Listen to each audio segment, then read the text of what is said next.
आकाशवाणी भोपाल से प्रस्तुत हैं प्रादेशिक समाचार।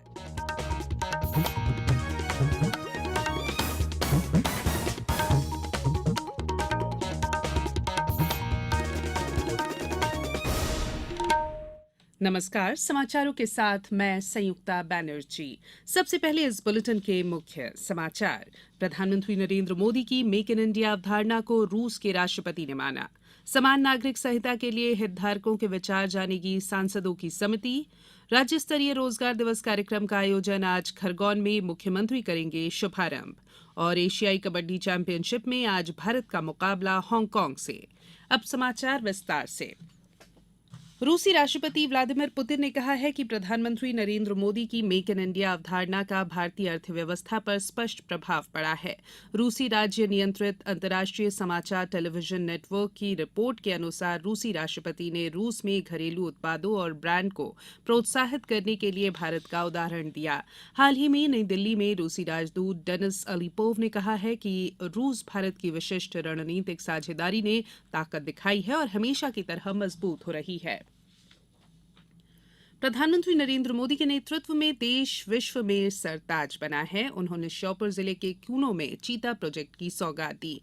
ये बात मुख्यमंत्री शिवराज सिंह चौहान ने कही। वे कल श्योपुर जिले के विजयपुर में आयोजित मुख्यमंत्री लाडली बहना सम्मेलन और विकास कार्यों के लोकार्पण और भूमि पूजन समारोह को संबोधित कर रहे थे।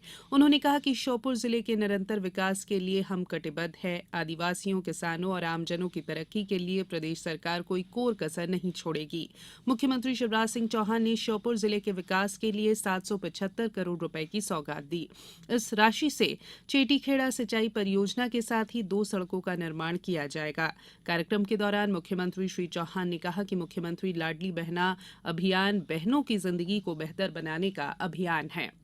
मुख्यमंत्री ने पूर्व विधायक स्वर्गीय मेहरवान सिंह रावत की प्रतिमा का अनावरण भी किया। इस मौके पर केंद्रीय कृषि और किसान कल्याण मंत्री नरेंद्र सिंह तोमर, केंद्रीय नागरिक उड्डयन और इस्पात मंत्री ज्योतिरादित्य सिंधिया भी मौजूद थे।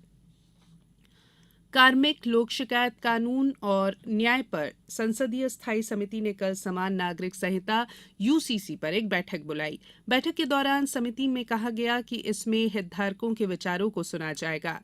इस समिति का नेतृत्व भाजपा के राज्यसभा सांसद सुशील मोदी कर रहे हैं। बैठक में 31 सांसदों और समिति के सदस्यों को सूचित किया गया है कि 3 जुलाई सोमवार को होने वाली बैठक में समान नागरिक संहिता पर उनके विचार मांगे जाएंगे और उन पर विचार किया जाएगा। समान नागरिक संहिता भारत में नागरिकों के व्यक्तिगत कानूनों को बनाने और लागू करने का एक प्रस्ताव है।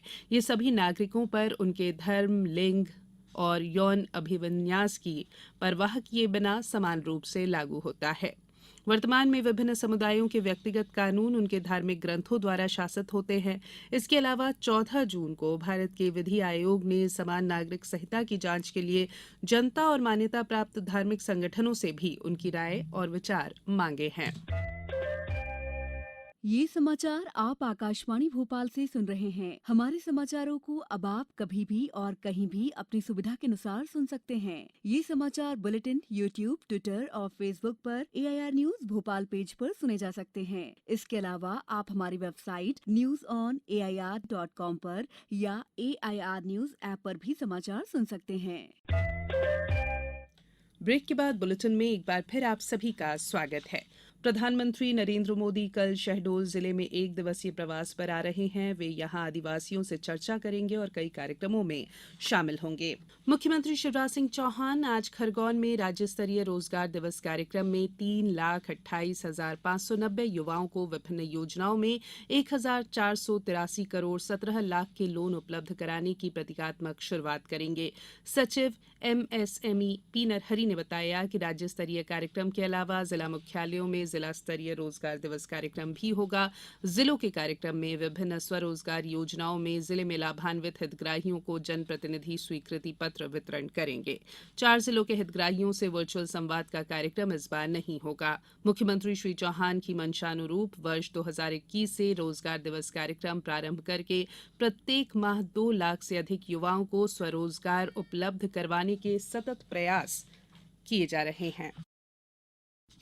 इंदौर जिले में भी एक दिवसीय रोजगार दिवस और रोजगार मेले कार्यक्रम का आयोजन जिला व्यापार और उद्योग केंद्र इंदौर और जिला रोजगार कार्यालय के संयुक्त तत्वावधान में आज सुबह 10 बजे से शाम 3 तक association of industries polo ground जिला उद्योग केंद्र के पास किया जा रहा है।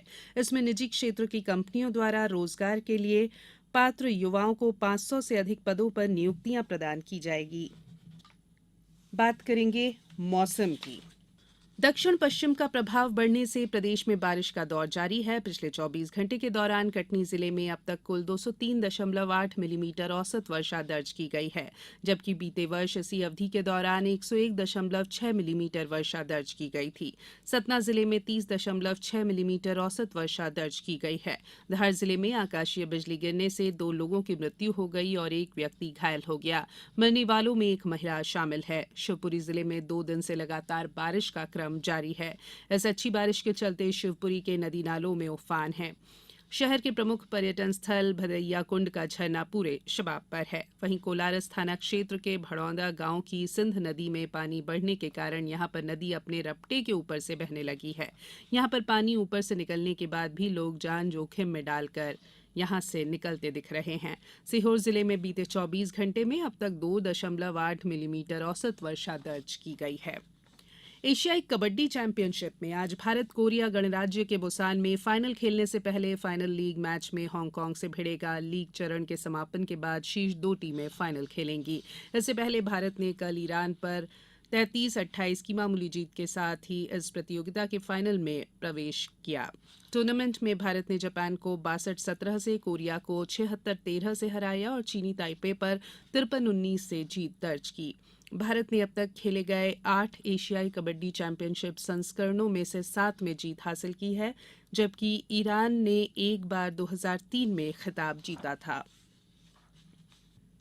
मुक्केबाजी में कुशल मुक्केबाज टीएच सुप्रिया देवी ने कल भोपाल में चल रही 6ठी युवा महिला राष्ट्रीय मुक्केबाजी चैंपियनशिप के तीसरे दिन शानदार जीत हासिल करने और क्वार्टर फाइनल में पहुंचने के लिए अपने असाधारण कौशल का प्रदर्शन किया।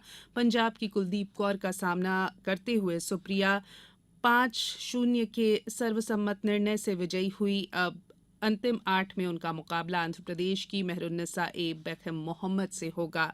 सुप्रिया के परिणाम के विपरीत मणिपुर की एक अन्य मुक्केबाज काजल एस देवी ने चंडीगढ़ की हर्षिता के खिलाफ कड़े संघर्ष में 4-1 से जीत दर्ज की। इस प्रतियोगिता का फाइनल मैच 1 जुलाई को खेला जाएगा।